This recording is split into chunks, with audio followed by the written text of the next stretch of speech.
Hello, ओम नमः शिवाय। मैं हूँ Shivangi Shulata Ray Chatterjee. Welcome in my channel Shulata's open window. Scorpio वृश्चिक, ये आपका रीडिंग है।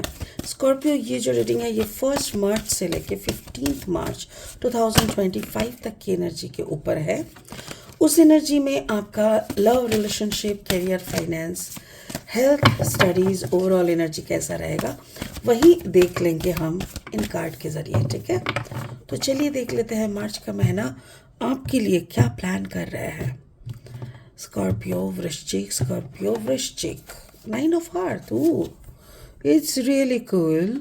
9 of Earth, okay. And then आपका career, finance, 6 of Water। Are you related to any Libra? My God.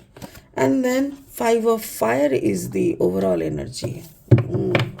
Maybe you are related to some Libra, because Libra का भी यही same energy यहाँ पे था।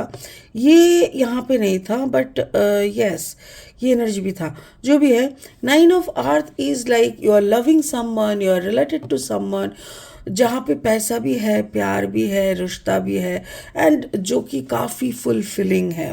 बट करियर के मामले में आप उतना खुश नहीं हो, क्योंकि वहाँ पे शायद इमोशनली आपको डोमिनेट किया जाता है, या तो फिर आपके ऊपर ऐसा कोई बोलता है जो आपको पसंद नहीं हो सकता। 5 ऑफ Fire इज़ लाइक आपके अंदर एक ओवरऑल एनर्जी अब कैसा है कि कुछ नया शुरू करना है, और ये नया क्या है, वो पैशनेटली कुछ आपको नया शुरू करने का प्लान है। बट अभी तक आपको इतना मालूम नहीं पड़ा है कि एग्जैक्टली क्या है। स्पिरिट का जो ब्लेसिंग कार्ड है that is knowledge. May be you are gathering some knowledge. आप शायद कुछ पढ़ाई वढ़ाई, क्योंकि इस कार्ड का भी नंबर है 5, तो आप कुछ ऐसा कर रहे हो, ऐसा कुछ पढ़ाई कर रहे हो जिससे आप बहुत जल्दी कुछ नया शुरू करोगे, हो सकता है। वाह, चलिए इसको और अच्छे से बाद में एनालिसिस करेंगे। फिलहाल लेनोर्मैन डेक से 3 कार्ड लेंगे। स्कॉर्पियो, अगर आप वृश्चिक राशि के जातक है, यानी स्कॉर्पियो, और या तो फिर अगर आप वृश्चिक लग्न के, यानी सन मून राइजिंग कहीं पे भी अगर आपका वृश्चिक यानी स्कॉर्पियोनिक एनर्जी है, तो आपका एनर्जी के साथ इस रीडिंग का एनर्जी का कुछ ना कुछ तो ज़रूर मैचिंग होगा। Okay okay, let me find out. Scorpio, the locket. It is a marriage situation. And then the fish, it is the finance situation. And then the tree, overall energy. और 3 card लेंगे Scorpio, and then इसको अच्छे से analysis करेंगे। फिलहाल अगर आप नए हो मेरी चैनल पे, मुझे सुनते हुए आप एंजॉय करते हो, प्लीज़ मेरी चैनल को सब्सक्राइब करके ना बेल आइकन को ज़रूर दबा देना, ताकि मेरी बनाई हुई हर एक वीडियो आप तक टाइम पे पहुंच जाए, आप अच्छे से इसको एंजॉय कर सको। और हाँ, अगर कंटेंट आपको यूज़फुल लगता है तो प्लीज़ कंटेंट को ना ज़्यादा से ज़्यादा लोगों पे शेयर कीजिए, और आप वीडियो देखने के बाद एक लाइक ज़रूर दीजिएगा। Thank you so much Scorpio, thank you for your help and support. 4 of Sword energy, okay. And then career, finance is King of Wands, okay, got you. And overall energy is King of Pentacles. अब समझ में आया। एक minute, शुरू करते हैं आपकी love life से। स्कॉर्पियो, आपका लव लाइफ में 9 ऑफ Earth, द लॉकेट यानी card number 24 and 4 of Sword है। देखो, मुझे इतना समझ में आ रहा है कि आप ऐसा कोई रिश्ते में हो, जैसे होते हैं ना कि एक लड़के का शादी हुआ एक ऐसी लड़की से, वो माँ बाप का एक लौता लड़की है, और उसके माँ बाप का बहुत ज़्यादा प्रॉपर्टीज़ है, उसका पापा का एक बड़ा बिजनेस है, और उस लड़की से शादी करने का एक ही शर्त है कि तुम जो भी कर रहे हो वो सब छोड़ के तुमको आना पड़ेगा। You will stay with us, you will take care of the business. आप बिजनेस में भी शामिल होगे, बिजनेस को धीरे धीरे सीखोगे, और फिर इस एक दिन आप मम्मी पापा के बाद आप उसी घर में, उसी ज़मीन के, उसी बिजनेस में राजा बन के और रानी के साथ रह जाओगे। तो उस कंडीशन में शायद आपने अपना नाम भी लिखा दिया, शादी भी हो गई, सब कुछ सही था, बट आपको मालूम था कि आप कमिटेड हो, नंबर 1, सॉरी, आप ऊपर से क्या है, आप कंट्रोल्ड हो। आपका हर एक स्टेप कोई ना कोई फॉलो कर रहा है, मतलब कोई ना कोई नज़र रख रहा है, और जैसे अब अगर बिजनेस की जगह पे हो देन आपको सीखना हो रहा है, ससुर जी है, ये है, वो जो भी है। सो आपको ना ऐसा लग रहा है जैसे प्यार कहाँ है। May be they were looking for a loyal manager type of thing. तो ऐसा कुछ हुआ है। तो शादी में दामाद जी जब लड़का बन जाता है घर का, तो उसका जो हाल होता है वैसा ही हो रहा है शायद।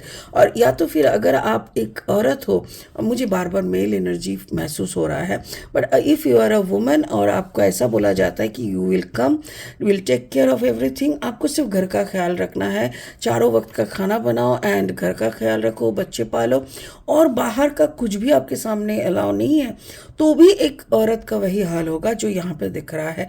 प्यार मर गया। एंड एक अच्छा सा मूवी है, आई विल सजेस्ट, आप अगर देखना चाहो तो देखना। वो I don't know, south Indian कोई लैंग्वेज है, तमिल, तेलुगु या मलयालम जो भी है।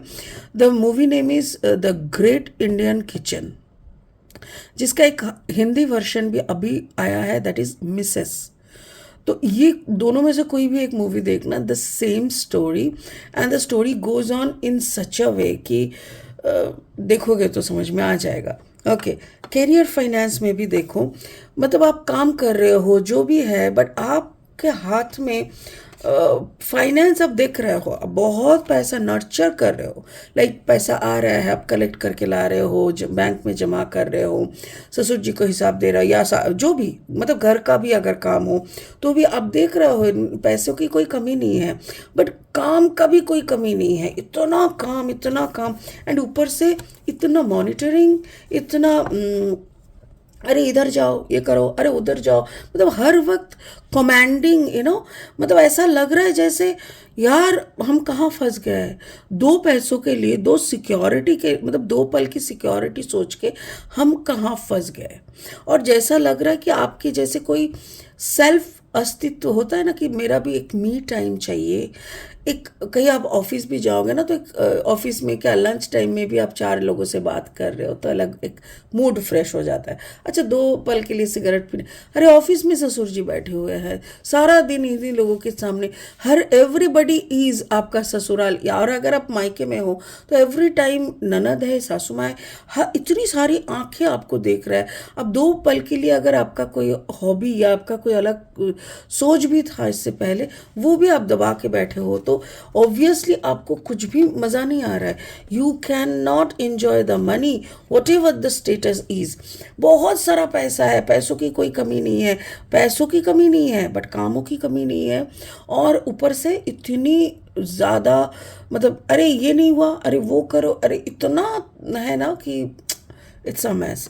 तो ओवरऑल एनर्जी आपको ऐसा लग रहा है कि मे बी आपके दिमाग में एक सोच आ रहा है कि नहीं, मुझे ऐसे नहीं हो सकता, मुझे कुछ और सोचना पड़ेगा।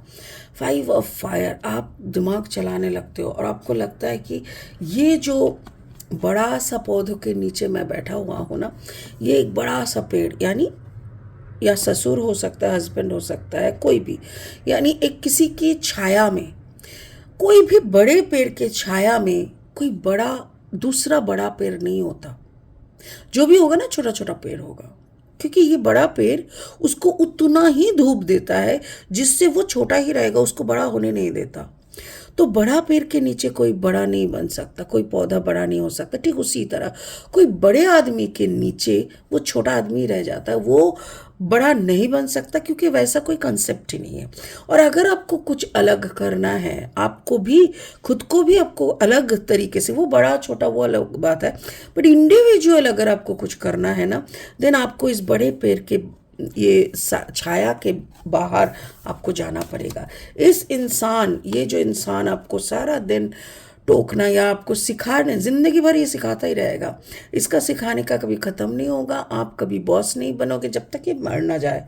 और या तो आपको उसका डेथ का इंतज़ार करना है, या तो आपको इंडिविजुअली कुछ करना है। तो मुझे ऐसा लग रहा है कि आप बहुत ज़्यादा नॉलेज गेन करने का कोशिश कर रहे हो, कुछ अलग knowledge. Suppose for an example, आपका आप जहाँ पे काम करो वो एक ओल्ड पैटर्न में या जैसे डायरेक्ट सेलिंग या डायरेक्ट मार्केटिंग में वो लोग काम करते थे, अचानक से आपने ऑनलाइन का स्कीम लाया। आप कंप्यूटर में बहुत अच्छे हो, आपको ऑनलाइन के बारे में बहुत ज्ञान है, और आपने अचानक से सेम चीज़ को ऑनलाइन में करके ज़्यादा कम टाइम में ज़्यादा प्रॉफिट लाके अपने ससुर जी के या आपके बॉस को दिखा दिए। तब आपके बॉस लगा गुड, चल कर तू। तो ये वाला सिचुएशन के लिए आपको क्या चाहिए? नए आइडिया चाहिए, नया नॉलेज चाहिए। अब आपको तभी जाके आपकी थोड़ा बहुत इंडिविजुअल स्पेस मिल सकता है। इस इंसान के छत्र छाया से आप बाहर जा सकते हो, और मुझे ऐसा लग रहा है उसी का नॉलेज गेन करने की आप बहुत ज़्यादा कोशिश कर रहे हो, मरे जा रहे हो कि कुछ भी कर यार, यहाँ से अगर मुझे निकलना है, मुझे कुछ हट के आउट ऑफ द बॉक्स करना है, जिसमें प्रॉफिट ज़्यादा लगे, टाइम कम लगे, और मेरा बॉस बहुत खुश हो जाए। सो उसी का नॉलेज आप गैदर कर रहे हो। I mean best of luck मैं यही बोलूँगी, क्योंकि अगर आप खुद को प्रूव कर सके then obviously will have your own time, you will have your own zone of work, you know. So अच्छा है, ये बहुत डायरेक्ट रीडिंग है, तो मुझे ऐसा लग रहा है ऐसा सिचुएशन में अगर आप हो, इट कैन बी लाइक घर का माहौल, इट कैन बी आपका ऑफिस का माहौल, कुछ भी, तो तभी जाके आपको अलग इंडिविजुअलिटी मिलेगा, अलग पोजीशन मिलेगा। सो होप आप समझ गए होंगे। उसी के अकॉर्डिंग अगर आप चलेंगे तो आपको सच में कुछ ना कुछ बेनिफिट ज़रूर होगा। इसी उम्मीद के साथ इस रीडिंग को यहीं ख़त्म करते हैं, फिर मिलेंगे बहुत जल्दी। तब तक के लिए ओम नमः शिवाय का जाप कीजिए। Thank you so much, bye bye.